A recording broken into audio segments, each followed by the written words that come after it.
Kuya Carly at Sara, salamat sa inyo. At nakikita nyo naman, hinarap ko kayo sa mga tao para maramdaman nila ang magandang kalooban ibinibigay mo sa kanila at naramdaman mo rin ang kanilang damdamin na tinatanggap nila ng malugod ang nanggaling sa iyo at kaya nandito sila, in-interview kanila para alam nila na mas marami pa silang inaasahan sa isang ate na kagaya mo. Siyempre, hindi naman kaya lahat ng barangay ang kanilang pangangailangan, pero yung mga basic na hindi namin makakaya, at least may ate sila na pupuntahan para makahingi ng kung ano man yung pwedeng hingin na tulong na practical, na hindi naman pwedeng lahat, no, pero practical na tulong na maibibigay ng foundation ninyo. Salamat sa iyo. Salamat Kuya Carly, Ate Sara, sa kagandahan loob. Sana pagpalain pa kayo para lalong kagaya nga ng mga sinasabi ng mga tao, para yung pagpapala na matatanggap mo mahigitan pa yung maibibigay mo sa kanila. Kaya salamat sa inyong mag-asawa. Pagpalain nawa kayo ng Diyos. Salamat. Masayang-masaya kami na nakapagbigay kami ng mga nakakatulong sa barangay as well as yung medical mission. Abangan nyo kami kung kailan uli kami bababa dito sa for the medical mission dito sa barangay. Ang mensahe po sa mga ibang barangay na tutulong po? Sa mga ibang barangay, next Saturday na sa Barangay Ugong kami for the medical mission. Abangan na lang sa page namin sa Kuya Curly and Ate Sara and St. Gerard na page sa announcement na kung saan kami for the medical missions. Yun. Nagpasalamat sa natanggap na patrol car at garbage hauler si Kapitan Aquilino S. de la Cruz Sr. sa suportang binigay ng mag-asawang Kuya Curly at Ate Sara Diskaya na pinangako para sa Barangay Rosario, Pasig. Matapos ang flag raising ceremony ng barangay sa Rosario, agad na nagkaroon ng turnover ng garbage hauler at patrol car na iniabot sa Barangay Tanod XO ng Barangay Rosario.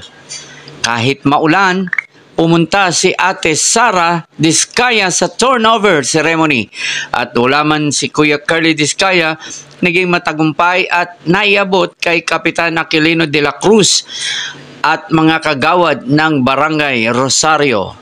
Ayon kay Ate Sara Diskaya na huwag mag-alala ang ibang barangay sa Pasig City dahil tutugunan nila ang pangailangan ng mga Pasigueño. Gaano kahalaga po yung dinonate po ng St. Gerard Construction po sa inyo ngayon? Sa akin, palagay, napakahalaga sapagkat sa laki ng Rosario, kailangan ng mobility. Kaya tamang-tama, eksakto. Although kami, nabigyan din ng city ng isa na L300. Makakadagdag ito. At ang barangay magpuprocure din. Sa laki nito, kinakailangan yung mobility ng barangay ay kailangan mabilis. So, ang natitira na lang namin problema yung personnel contingent. Pero anyway, yung pinakamahirap na portion, ito yung donasyon na nanggaling kay St. Gerard. At saka yung basura. Ang laki naman, kinakailangan pagbutihin natin mabuti ang pagkolekta ng basura at malaki maitutulong ng dalawang sasakyan na i-donate sa amin. Opo. Ano po ito? Pandagdag po sa inyong mga asset na dito sa barangay? Pandagdag. At ang barangay naman, sa pondo ng barangay, meron ding idadagdag. Gaya na nakakonsentrate kami sa security. Tamang-tama ito, security. At saka yung clean and green, yung environment.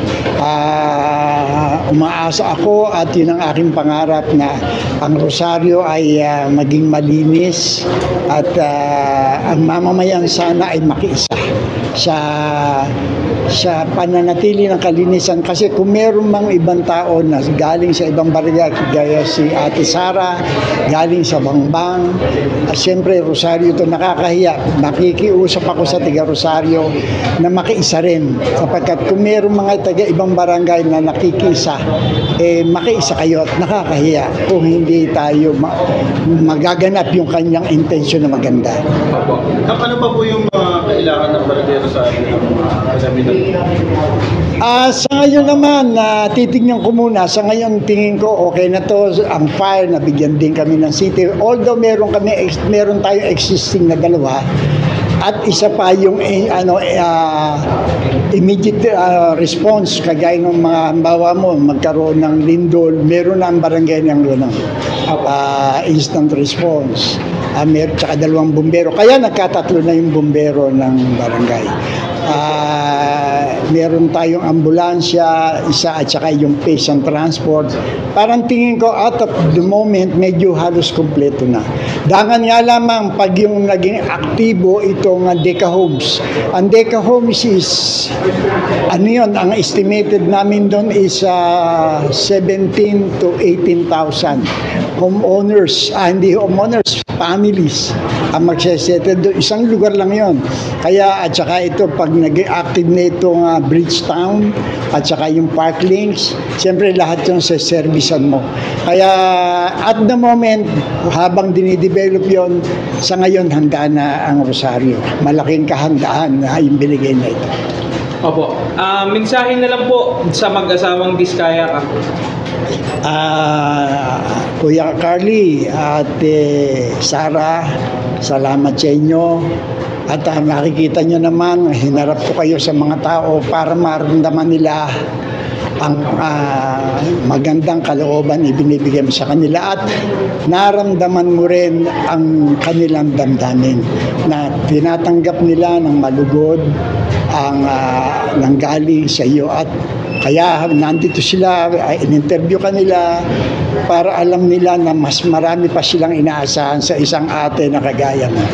Siyempre, hindi naman kaya lahat ng barangay ang kanilang pangangailangan, pero yung mga basic na hindi namin makakaya, at least may ate sila na pupuntahan para makahingi ng kung ano man yung pwedeng hingin na tulong na practical na hindi naman pwedeng lahat, no, pero practical na tulong na maibibigay ng foundation ninyo. Salamat sa iyo.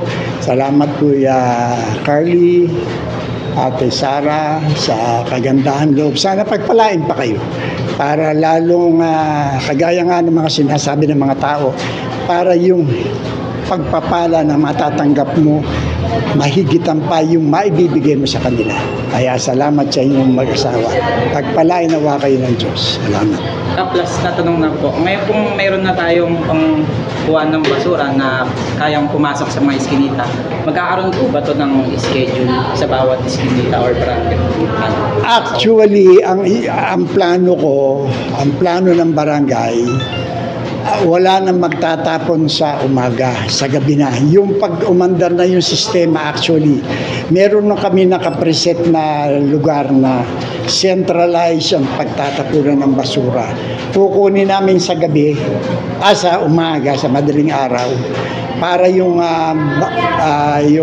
garbage collector ng city, doon na lang sa 5 lugar sa Rosario sila dadampot. So makakatipid. Actually, doon sa aming budget hearing, nung kinuha namin ang pondo nito, natuwa ang City Council sapagkat doon sa idea na makakamenos ang city sa pagkolekta ng basura. Sana maging successful. Malaking tulong din itong binigay na gamit na ito. Alright, maraming salamat po, Kap.